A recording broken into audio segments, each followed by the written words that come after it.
Ito ang hindi naaalala ng tao. Ang House gumawa ng panukalang budget. Okay? Nag-approve ang House of Representatives ng budget. Ngayon, sa budget na yon, kung titignan ninyo, nandyan lang naman, public document, pwede niyong kunin sa Secretariat, hindi nawala yung PhilHealth budget. Intact sa version ng House. Hindi nabawasan yung Department of Education budget. Intact. In fact, mataas. Ang nabawasan dito sa House, yung Public Works budget. Okay?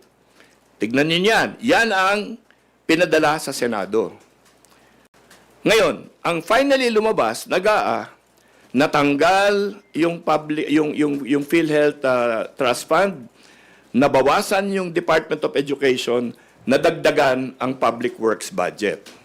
Ngayon, gusto namin malaman, sinong nagpalit nun? Paano nangyari yun? Sino talaga ang nagtanggal? Paano natanggal yung PhilHealth budget? Kasi alam ko, hindi dito sa House of Representatives yun. Dahil ang pinadala namin sa kanila, buo pa yun. Sino yung bumawas sa Department of Education budget, sa DepEd? Kasi pag alis dito sa House nun, kompleto pa yon, mataas pa yon. Kami yung nagbawas ng DPWH budget, sino ang nagdagdag ngayon yan? Alam ko, hindi nadagdag yan dito dahil pagdating dun sa Senado, bawas yun. Okay? Bukod doon, aalamin na rin natin siguro, ito na rin na kaya gusto namin tumulong din sa ating Pangulo na talagang sinisiyasat niya ng mabuti ito. At gusto rin natin lahat malaman ito. Sino ba ang nakinabang dito sa pagpalit lahat nito? Sino ang nakinabang sa pagdagdag ng DPWH budget? Ang pagdagdag ng DPWH budget ay nanggaling sa pagbawas ng DepEd at yung pagtanggal ng trust fund.